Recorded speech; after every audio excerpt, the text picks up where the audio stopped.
വതആലയുടെ നിയമനിർദ്ദേശങ്ങൾ ശ്രദ്ധിക്കണം, സൂക്ഷിക്കണമെന്ന് ഓർമ്മപ്പെടുത്തുകയാണ്, വസിയ്യത്ത് ചെയ്യുകയാണ്. സഹോദരീ സഹോദരന്മാരെ, ലോകത്തെവിടെയുണ്ടാകുന്ന നന്മയും നമ്മുടെ നന്മയാണ്. ലോകത്തെവിടെയുണ്ടാകുന്ന വിഷമവും നമ്മുടെ കൂടി വിഷമമാണ്. ഫലസ്തീനിലെ 10,000-കണക്കിന് കുട്ടികൾ മരണപ്പെടുമ്പോൾ അവരുടെ രക്ഷിതാക്കളുടെ ആ നാടിൻ്റെ വിഷമം നമ്മുടെ വിഷമമാകണം. അപ്പോഴാണ് ഒരാൾ സത്യവിശ്വാസിയാകുന്നത്. ലോകത്തെവിടെ യുദ്ധമുണ്ടായാലും ആ യുദ്ധത്തിൻ്റെ കെടുതി ആരനുഭവിച്ചാലും അത് നമ്മുടെ കൂടി വിഷമമാണ്. യുദ്ധം ഒന്നിനും പരിഹാരമല്ല. എന്നാൽ ഒട്ടേറെ പ്രശ്നങ്ങൾ ഉണ്ടാകാൻ കാരണമായി തീരുന്ന പശ്ചിമേഷ്യ ഒരു വലിയ യുദ്ധത്തിലേക്ക് പോയേക്കാവുന്ന സാഹചര്യം ഇപ്പോൾ നിലവിലുണ്ട്. അതുകൊണ്ട് തന്നെ ആ വിഷയത്തിൽ നമ്മളെന്ത് ചെയ്യാനാ? നമ്മൾ വാർത്തകൾ വായിക്കുകയും അപഗ്രഥിക്കുകയും മാത്രമല്ല നമുക്ക് ചെയ്യാനുണ്ട്.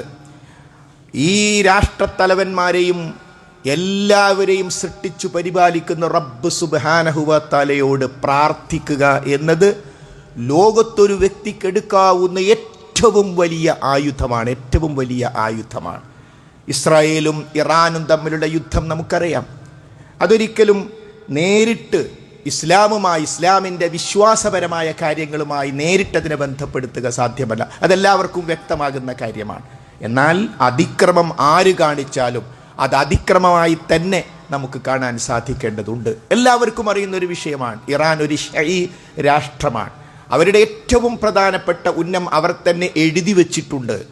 അഥവാ കഅബാലയം അത് അവർക്ക് പിടിക്കണം, മദീന അവർക്ക് പിടിക്കണം. പിടിക്കുക മാത്രമല്ല, ആ നബി കരീം സല്ലല്ലാഹു അലൈഹി വസല്ലമയുടെ ഖബറിൻ്റെ തൊട്ടടുത്തുള്ള അബൂബക്കർ സിദ്ദീഖ് റളിയല്ലാഹു അൻഹുവിൻ്റെയും ഉമറുൽ ഖത്താബ് റളിയല്ലാഹുവിൻ്റെയും ഖബർ മാന്തി എടുക്കണം എന്നവർ, അത് അവരുടെ വിശ്വാസത്തിൻ്റെ ഭാഗമാണ്.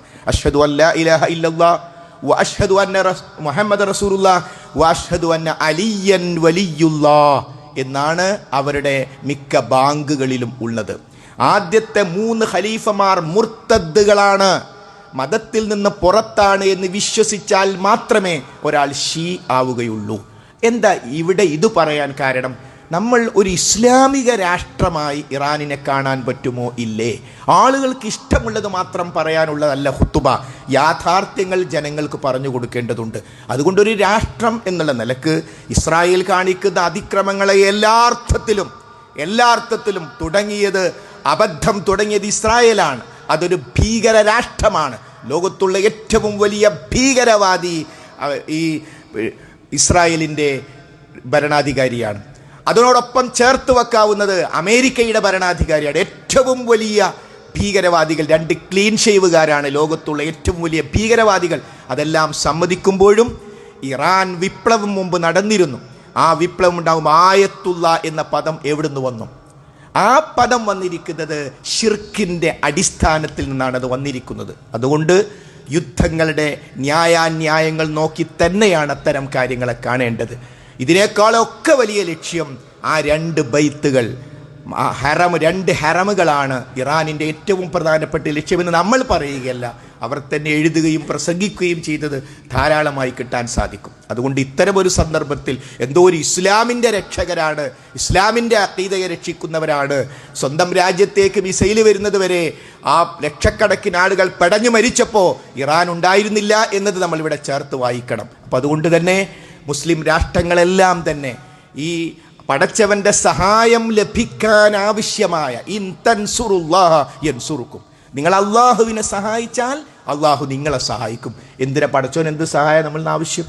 പടച്ചോൻ നമ്മുടെ വക ഭക്ഷണം ആവശ്യമുണ്ടോ? വസ്ത്രം ആവശ്യമുണ്ടോ? ഒന്നും ആവശ്യമില്ല.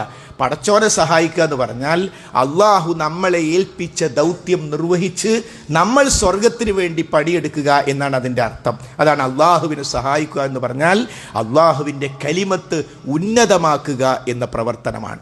ആ പ്രവർത്തനമാണ് സഹോദരീ സഹോദരന്മാരെ പടച്ചവൻ്റെ സഹായം നമുക്ക് കിട്ടാൻ ഏറ്റവും അനിവാര്യമായിട്ടുള്ളത്. അതുകൊണ്ട് ലോകത്ത് ഒരു യുദ്ധം ആർക്കും സഹിക്കുക സാധ്യമല്ല. അവിടെ യുദ്ധം നടന്നാൽ മതി, ഇവിടെ വില കൂടും, സാധാരണക്കാർ അത് അനുഭവിക്കേണ്ടി വരും, എല്ലാ അർത്ഥത്തിലും പ്രയാസങ്ങൾ വരും.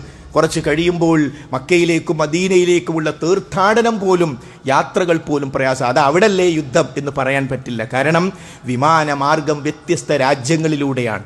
അതുകൊണ്ട് ഒരിക്കലും ഒരു യുദ്ധം ഈ കാലഘട്ടത്തിൽ ആർക്കും സഹിക്കാൻ പറ്റിയതല്ല. മറിച്ച് യുദ്ധം നടന്നാൽ തന്നെ അവിടെ കൊല്ലപ്പെടുന്നവർ എന്ത് തെറ്റാണ് ചെയ്തത്? അതുകൊണ്ട് തന്നെ അവരവരുടെ ഈഗോ കാണിക്കുവാൻ വേണ്ടിയുള്ള യുദ്ധതന്ത്രങ്ങൾ നമുക്ക് അംഗീകരിക്കാൻ സാധ്യമല്ല. ഈ ഒരു വിഷയത്തിൽ ആദ്യമായി ടെഹ്റാനെ ആക്രമിച്ചത് ഇസ്രായേൽ എന്ന ഭീകര രാഷ്ട്രമായതുകൊണ്ട് തന്നെ നമ്മൾ ഈ വിഷയത്തിലും ഇസ്രായേലിനെതിരാണ് എന്ന കാര്യത്തിൽ യാതൊരു തർക്കവുമില്ല. പക്ഷേ ഇസ്ലാമികമായ ഒരു കൂട്ടിക്കെട്ടൽ ആ രാജ്യവുമായി ബന്ധപ്പെട്ട് നമ്മൾ ചെയ്യുന്നത് അത് അനീതിയാകും എന്നതുകൂടി കൂട്ടിച്ചേർത്ത് മനസ്സിലാക്കണം എന്നതുകൊണ്ടാണ് ആ കാര്യം നമ്മളിവിടെ പരാമർശിക്കാൻ കാരണം. റബ്ബ് സുബ്ഹാനഹു വ തആല നമ്മിൽ നിന്ന് വന്നുപോയ തെറ്റുകളും കുറ്റങ്ങളും നമുക്ക് വിട്ടുപുറത്ത് മാപ്പാക്കി തരുമാറാകട്ടെ. അല്ലാഹു സുബ്ഹാനഹു വ തആലയ്ക്ക് കീഴൊതുങ്ങുന്ന മുസ്ലിമീങ്ങളിൽ മുഅ്മിനീങ്ങളിൽ ഭയഭക്തിയുള്ളവരിൽ അല്ലാഹു സുബ്ഹാനഹു വ